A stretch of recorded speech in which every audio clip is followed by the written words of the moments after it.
تمہاری شادی کی بات تو طے ہو گئی تھی، ابھی تک شادی کیوں نہیں ہوئی؟ کہ جی ابھی تیاری مکمل نہیں تھی۔ ہے تیاری؟ کیا تیاری بھائی؟ 2 سال تیاری ہو رہی، 3 سال تیاری ہو رہی۔ شریعت کا مزاج شادی سیدی شادی، شادی کیا ہو؟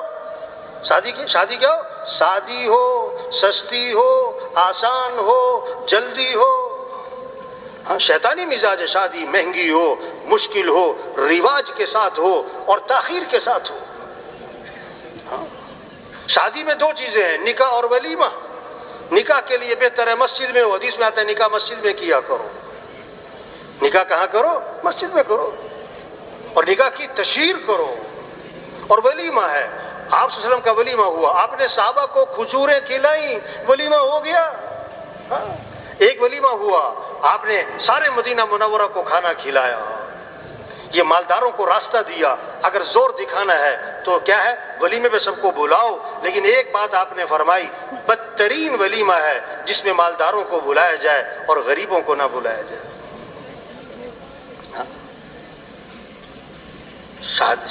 شادی میں 2 چیزیں ہیں بھائی،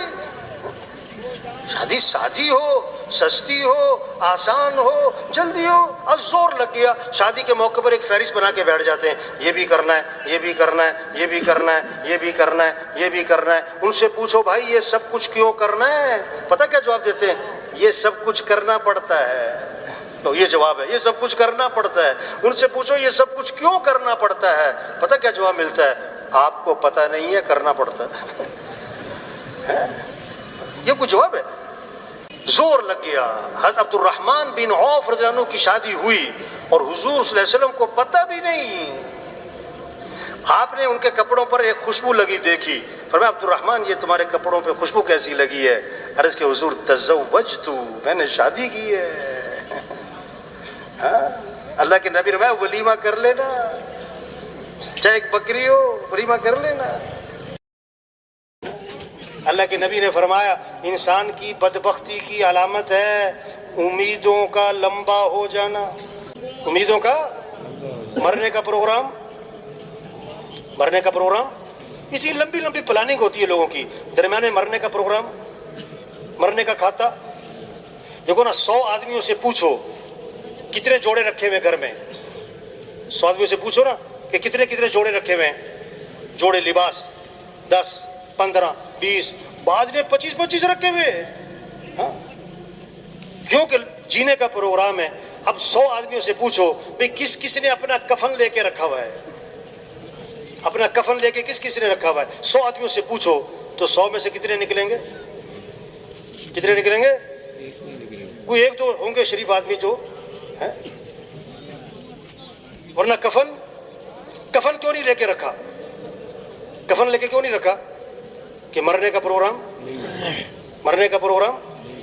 اگر کسی کے پاس 20 سوٹ ہیں، اس کو 4 سوٹ ہدیے میں دو، اسے خوشی ہوگی یا غصہ آئے گا؟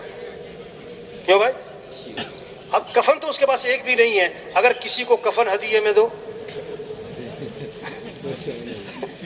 آپ کس دن گھر جاؤ، بیوی سے کہو میں تمہارے لیے گفٹ لایا ہوں، کیا کہ کفن لایا ہوں، دیکھو پھر ہوتا کیا ہے۔ ایک جگہ لکھا ہوا تھا ڈرتا ہوں موت سے مگر مرنا ضرور ہے، لرزتا ہوں کفن سے مگر پہننا ضرور ہے۔ کتنوں کا کفن بازار میں آ چکا ہے انہیں پتہ نہیں۔ ہمارے ہاں ایک عورت شادی کے کپڑے خریدے، شادی کے کپڑے جس دکان سے شادی کے کپڑے خریدے اسی دن اسی دکان سے اس کا کفن خریدا گیا۔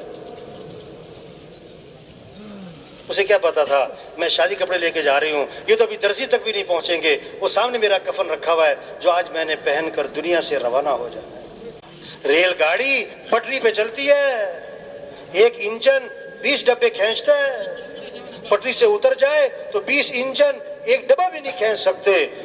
دین پر چلنا، تبلیغ کا کام کرنا کب آسان ہوتا ہے؟ جب آخرت سامنے ہو۔ اگر آخرت سامنے نہ ہو پھر دین پر چلنا کیا ہے؟